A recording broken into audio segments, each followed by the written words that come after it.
வணக்கம் நேயர்களே, நான் உங்கள் இயற்கையாளன் தவம் பேசுகிறேன். நம்ம இப்ப அரசியலை பத்தியே தான் பேசிக் கொண்டிருக்கிறோம். ஒருத்தர் கமெண்ட் பண்ணிருக்காரு, யாருக்கு ஓட்டு போடணும்னு நீங்க சொல்றதை விட யாருக்கு ஓட்டு போடக்கூடாது அப்படின்ட்டு. இங்க ஏன் நான் உட்கார்ந்து பேசிட்டு இருக்கேன் அப்படின்னா, ஒரு 45 வருட அரசியலை என்னிடம் கடத்தி சென்றவர் என் தந்தை. நாம இதுக்கு முன்னாடி பாத்தீங்கன்னா ஒரு கார்பரேட் கம்பெனில வேலை பார்த்துட்டு இருந்ததுனால நம்ம அரசியலை பத்தி எல்லாம் உள்ள வரல, அதை பத்தி நம்ம பேசல. ஆனால் 45 வருடமாக இந்த ஒரு இன்ஸ்டன்ட்டை மட்டும் நான் சொல்லிட்டு அதுக்கப்புறம் நான் சொன்னா உங்களுக்கு புரியும். ஏனென்றால் கிராமங்களில் இருக்கக்கூடிய கட்சி தொண்டர்களாக இருக்கக்கூடிய ஒவ்வொரு மகன்களும் இந்த காணொலியை கேட்க வேண்டும். ஏன் அவர்கள் கட்சி தலைவர்களின் பின்னால் ஓடிக்கொண்டே இருக்கிறீர்கள்?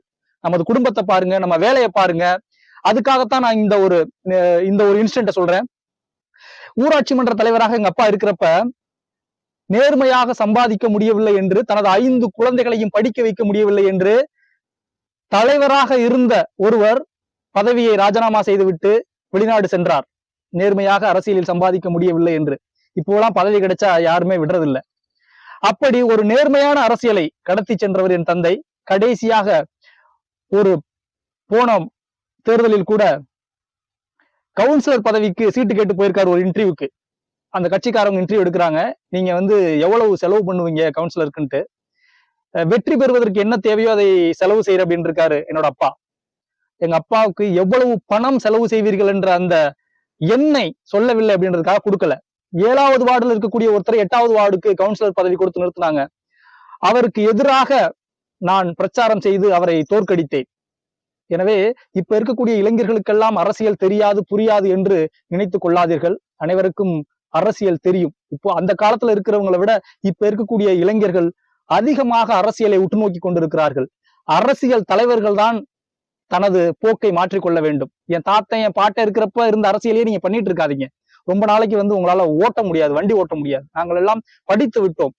ஏனென்றால் இன்னும் குறுகிய காலத்தில் இந்த பணத்தை வாங்கிவிட்டு ஓட்டு போடுறாங்க இல்லையா, என்னுடைய ஏழை மக்கள், படிக்காத என்னுடைய தாத்தா பாட்டி அப்பா அப்பத்தா இவங்க எல்லாம் போயிருவாங்க.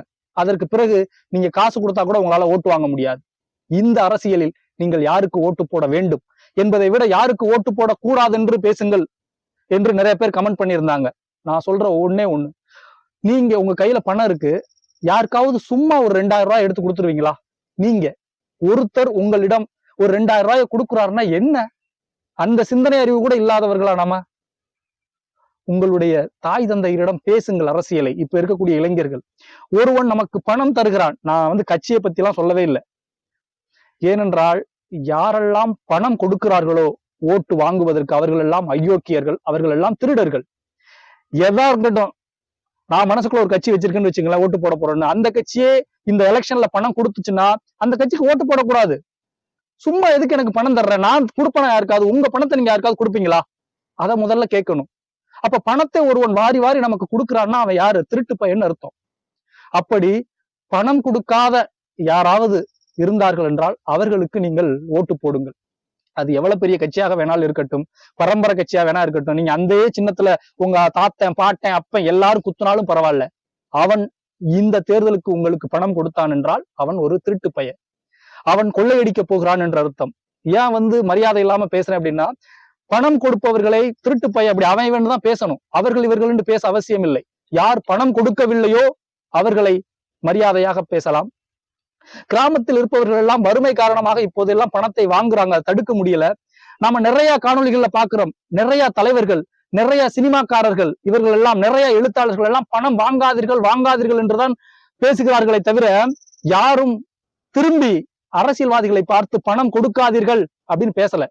நான் சொல்றதெல்லாம் என்னன்னா, தயவு செய்து இந்த எலெக்ஷன்ல பணம் கொடுத்துறாதீங்க. நிறைய பேருக்கு அறிவு வந்துருச்சு.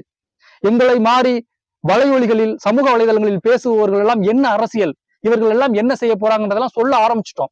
தயவு செய்து பணம் கொடுக்காதீர்கள். பணத்தை கொடுத்து நீங்கள் பதவியை வாங்கி ஒண்ணும் பெருசா இந்த நாட்டிற்கு ஒண்ணும் கிழிக்க தேவையில்லை. நீங்க சொகுசாதானே வாழணும். ஆல்ரெடி உங்கள்ட்ட பணம் இருக்குல்லையா, கோடிக்கணக்குல, போய் சந்தோஷமா வாழ்ந்துக்குங்க. அரசியல் என்பது வேறு. பல நாடுகள் எல்லாம் அரசியல் எவ்வாறு நடக்கிறது என்று போய் பாருங்கள். எனவே யாரெல்லாம் பணம் கொடுக்கிறார்களோ அவர்களுக்கு ஓட்டு போட வேண்டாம் என்பதுதான் இந்த காலனுடைய கருத்து. நீங்கள் யாருக்கு வேண்டுமானாலும் ஓட்டு போட்டுக் கொள்ளுங்கள். பணம் கொடுத்தார்கள் என்றால் வாங்கி கொள்ளுங்கள். ஏன்னா நீங்க வாங்கலைன்னு வச்சுங்களேன், நாளைக்கு ஒருவேளை அவங்களே ஜெயிச்சாலும் நீங்க போய் அவங்கள்ட்ட எதுவும் கேட்க முடியாது. அதனால நீங்க அவர்களுக்கு எதிரியாகி விடுவீர்கள். யாரெல்லாம் பணம் கொடுக்கிறார்களோ அதையெல்லாம் வாங்கி கொள்ளுங்கள். அவர்களிடம் இருக்கிறது கொடுக்கிறார்கள். வாங்கி கொண்டு யார் உங்களுக்கு பணம் கொடுக்கவில்லையோ அவர்களுக்கு உங்களது ஓட்டை பதிவு செய்யுங்கள். அதுதான் இந்த நாட்டிற்கு தேவை. இல்லை என்றால் இன்னொரு 50 ஆண்டுகளில் இந்த நாடு சுடுகாடாய் மாறி போய்விடும். கொள்ளையடிப்பவனெல்லாம் அரசியல்வாதி ஆகி விடுவான், கொலை செய்பவனெல்லாம் தலைவராகி விடுவான். இது இப்படித்தான் அரசியல் போய் கொண்டிருக்கிறது. அரசியலை மாற்ற வேண்டும் என்றால் கண்டிப்பாக இளைஞர்கள் தான் மாற்ற முடியும்.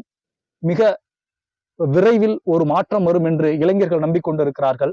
அந்த மாற்றத்தை இந்த தேர்தலில் மக்கள் கொண்டு வர வேண்டும். நன்றி.